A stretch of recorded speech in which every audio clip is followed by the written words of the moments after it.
আপনারা অবগত আছেন গত 14 তারিখে ভালুকার টিএনটি রোডে একটি ভাড়া বাসায় একটি ভিন্নতম ঘটনা ঘটে। সেখানে একই পরিবারের 3 জনকে গলা কেটে অর্থাৎ জবাই করে হত্যা করা হয়। সে জবাই যে করেছে, যে সন্দিগ্ধ আসামি ছিল, সে হচ্ছে সেই বাসায় যে থাকে নজরুল ইসলাম, তার ছোট ভাই, মানে সে গৃহকর্তার ছোট ভাই, মানে সেই যে ভদ্র মহিলা, তার নাম হলো ময়না, তার এক মেয়ে, তার নাম রায়সা, এবং এক ছেলে, তার নাম নীরব। ছেলেটার বয়স 2 বছর, মেয়েটার বয়স 5 বছর। তাদেরকে রাত 12টার সময় সে ঘরে ঢুকে জবাই করে হত্যা করে। তো এই ঘটনা অনুসন্ধানে যখন আমরা তথ্য পাই যে সেই বাড়ির যে গৃহকর্তা নজরুল ইসলাম, সে পার্শ্ববর্তী একটা সোয়েটার কোম্পানিতে সে চাকরি করে। সে যখন সকাল 10টায় বাসা আসে, তখন দেখে তার ঘর তালা বন্ধ। সে রফিক ইসলাম, সে তার ঘর তালা বন্ধ।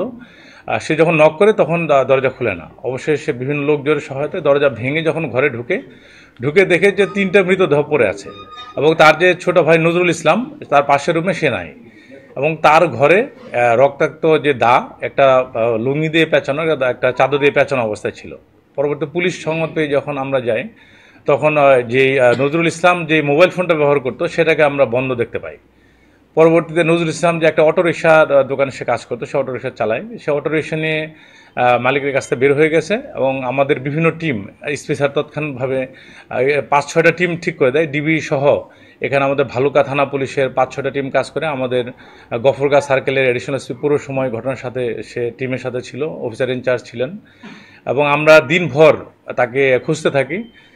নেত্রকোনা তার নানা বাড়ি, সেখানে তার আমরা ফোনালাপের তথ্য পাই। সে বিভিন্ন সময় বিভিন্ন জন পথচারীর কাছ থেকে ফোন করছিল যে পুলিশ আসলে কত দূর পর্যন্ত পৌঁছাইছে। তো শেষ পর্যন্ত আমরা যখন তাকে ট্রেস আউট করি, তখন সে গাজীপুরে একটা এলাকায় ছিল। তারপর থেকে আর তার কোনো ট্রেস পাওয়া যাচ্ছিল না। তখন আমাদের যে ইন্টেলিজেন্স আছে, আমাদের ম্যানুয়াল ইন্টেলিজেন্স, সেই ইন্টেলিজেন্সের মাধ্যমে অবশেষে তাকে আমরা জয়দেবপুর রেল স্টেশনের প্ল্যাটফর্ম থেকে ওখান থেকে আমরা তাকে ধরি, এবং পরবর্তীতে সেখান থেকে ধরে আমরা থানাতে নিয়ে আসি। তাকে ব্যাপক জিজ্ঞাসাবাদ করা হয়। সে জিজ্ঞাসাবাদে সে জানায় যে মূলত তার আক্রোশের কারণে সে হত্যাকাণ্ডটি করেছে। সে তার ভাবির উপর খুবই রাগান্বিত ছিল। তার ভাবি তাকে বিভিন্ন সময় মারধর করত। সে পূর্ববর্তী একটা হত্যা মামলার আসামি ছিল, সন্দিগ্ধ। সে আসামি এই কারণে তাকে জেলে ভরে দেবে এরকম বলতো। সে এর ব্যক্তিগত পর্যায়ে সে খুবই রেগে যায়, সবার তার রাগ থাকে অনেক, এবং সে একটা সিদ্ধান্ত নেয় যে এর একটা প্রতিশোধ সে নেবে। এবং সে বলে যে এই বিষয়ে সে তার ভাইকে অনেকবার বলেছে, কিন্তু তার ভাই কোনো অ্যাকশন নেয় নাই। প্রসঙ্গত বলে রাখি, তারা এই যে বাসায় যে হত্যাকাণ্ড ঘটে, এখানে 1.5 মাস আগে তারা এসেছিল। হ্যাঁ, 2টা ঘরের একটা বাসা। সে একটা রুমে থাকতো, তার ভাই এবং তার ভাবি এবং বাচ্চারা আরেকটা রুমে থাকতো।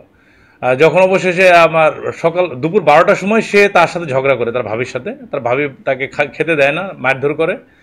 সে রাত 12টার সময় সে নিয়ে রেডি হয়। রাত 1টার সময় ওরা যখন গভীর ঘুমে অচেতন ছিল, তখন সে তাদেরকে গলা কেটে একটার পর একটা গলা কেটে হত্যা করে। প্রথমে সে ভাবি ময়নাকে হত্যা করে, তারপর তার ভাতিজি উঠে গেলে ওদেরকে মুখ চেপে ধরে হত্যা করে তাদেরকে শোয়ে রাখে।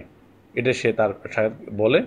যখন তাকে জিজ্ঞাসাবাদ করা হয় আপনি এটা কেন করেছেন, সে বলছে রাগের কারণে করেছে, এছাড়া অন্য কোনো উদ্দেশ্য ছিল না। তাকে মৃতদেহদের সাথে সে অন্য কোনো খারাপ কাজ করেছে কিনা এই বিষয়ে আমরা জিজ্ঞাসাবাদ করি, কিন্তু অন্য কোনো তথ্য পাওয়া যায়নি। শুধুমাত্র হত্যাকাণ্ডের বিষয়টি আমাদের কাছে প্রমাণিত হয়েছে।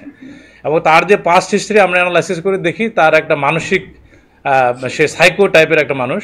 যে তার মা যখন মারা যায়, এর 4 দিনের পরে থেকেই সে বিভিন্ন প্ল্যাটফর্মে সে ঘোরাফেরা করে, নিজের মতো একটা ফ্রি লাইফ একটা লিড করে। যে এটা তার কোনোই নাই, মানে নিজের প্রতি কোনো কন্ট্রোল ছিল না। এবং এর আগে সে বিভিন্ন সময় বিভিন্ন অপরাধ করেছে, যেগুলো রিপোর্টেড কেস না, এবং সে খুবই কথা কম বলে। এবং গতকাল তাকে আমরা জিজ্ঞাসাবাদে সে জানে সে 164 করবে, আদালতের কাছে স্বীকারোক্তিমূলক জবানবন্দি সে দিবে। রাত 1টা পরপর 15-20 মিনিটের মধ্যে সে 3টে হত্যাকাণ্ড করে। এবং সে এটাও জানায় যে সকাল 5টা পর্যন্ত সে ওই বাসায় ঘুমাইছে। সে বাসার বারান্দার মধ্যে সে ঘুমাইছে। তো জিজ্ঞেস করেছে তোমার ঘুম হয়েছে? ও স্যার হ্যাঁ ভালো ঘুম হয়েছে। সে পরপর 3টা হত্যাকাণ্ড করে সে ঘুমাইছে, এবং 5টার সময় সে গ্যারেজে গেছে, অটো নিয়েছে, তারপর সে চলে গেছে।